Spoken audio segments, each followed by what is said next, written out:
পরীক্ষার মাঝে বেশ কিছুদিন গ্যাপ থাকায় বাসায় থেকে থেকে বোর হচ্ছিলাম। প্রায় ৭ দিনের মতো অফ আছে। তাই ভাবলাম আজকে আমি একটু ফ্রেন্ডের সাথে বের হই সন্ধ্যায়। আর বের হওয়ার পিছনে আরো একটা রিজন আছে। মেইন রিজন হচ্ছে আমি আমার ইউজড করা কিছু কাপড়-চোপড় বাহিরে দিয়ে দিব। এখন আবার অনেক শেয়ানা লোক এসে বলবে, "পুরানা কাপড় কেন দিবে?" আরে বাপু, তুমি যদি জমিদার হও তাহলে তুমি নতুন কাপড় কিনে দাও না। আমি তো পার্সোনালি জমিদার না, আমি স্টুডেন্ট। আমার মনে হচ্ছে এগুলো ফেলে দেওয়ার থেকে, আর এগুলো ফেলার মতোও না, যথেষ্ট ভালো, কিন্তু আমি আর পরবো না। আর তাই আমি কাপড়গুলা দিয়ে দিব। আমি এখানে সবগুলা কাপড় সুন্দর মতন ভাঁজ করে একটা ব্যাগের মধ্যে নিয়ে নিছি। তারপর এগুলা নিয়ে বের হব। এই তো আমি রেডি হয়ে গেছি। এদিকে আমার ফ্রেন্ড অলরেডি নিচে চলে আসছে, আর এদিকে আমি আয়নার সামনে দাঁড়িয়ে ঢং করছিলাম। যাই হোক, এবার যাওয়া যাক, নয়তো আমি মার খাবো। এই তো চলে আসলাম, ওই তো ওকে দেখা যাচ্ছে। ফার্স্টে আমরা কথা বলতে বলতে চলে যাচ্ছিলাম আমার ক্যাম্পাসের দিকে।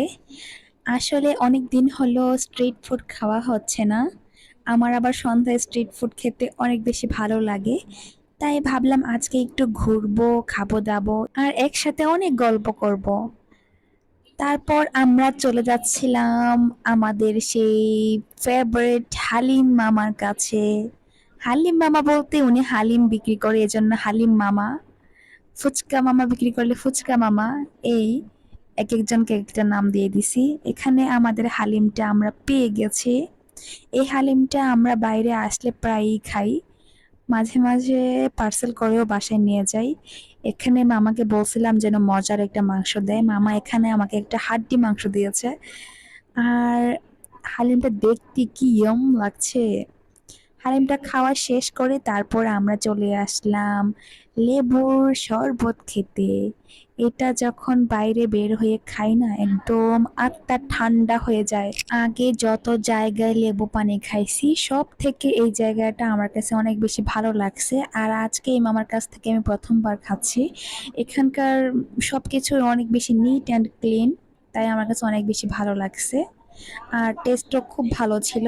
দেন আমি আর মামা চিয়ার্স করে শরবতটা খেয়ে নিচ্ছিলাম। নেক্সট টাইম এই মামার থেকে আমি আবার খাবো। তারপর আমরা চলে আসলাম আমাদের ক্যাম্পাসের ভিতরে। আমরা ঠিক করেছি আমরা এখানে কিছুক্ষণ বসে থাকবো, বসে গল্প করব, আড্ডা দিব। তারপর কিছুক্ষণ সময় কাটিয়ে তারপর বাসায় যাব।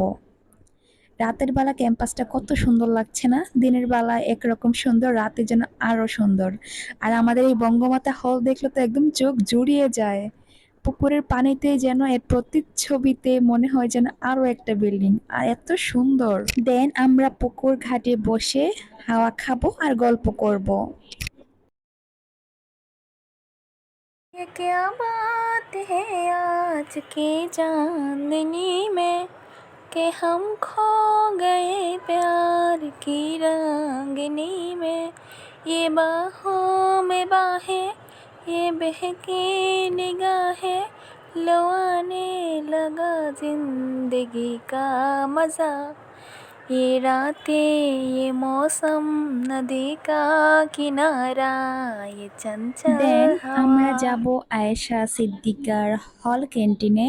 ওখানে গিয়ে আমরা আরো কিছু স্ন্যাক্স খাবো। তারপর ফ্যানের নিচে কিছুক্ষণ বসে থেকে ঠান্ডা হয়ে তারপর বাসায় ফিরবো। এখানে অনেক আইটেমের স্ন্যাক্স ছিল।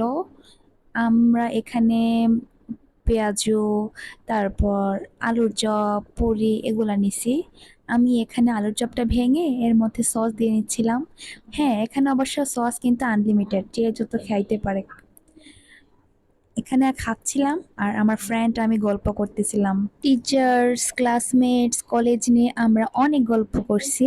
তারপর আমরা ঘুরতে যাওয়ার প্ল্যান করতেছিলাম। আমার ফ্রেন্ড আমাকে বলতেছিল চট্টগ্রাম যাইতে, কক্সবাজার যাব কিনা। আসলে ট্যুরে যাই বা না যাই, প্ল্যান করতে তো অনেক বেশি মজা লাগে, ভালো লাগে। আমার মনে হয় প্রত্যেকটা ফ্রেন্ডের এরকম উচিত, তার ফ্রেন্ডকে একটু সময় দেওয়া, তাহলে মন ভালো থাকে। তারপর সমস্যা হচ্ছে আমি যেই ব্যাগটা নিয়ে আসছি এটা দেওয়ার লোক পাচ্ছি না। তাই আমি আর পারতেছিলাম না দেখে আমি এটা এখানে রেখে যাচ্ছিলাম। যে নেওয়ার হবে নিয়েই নিবে।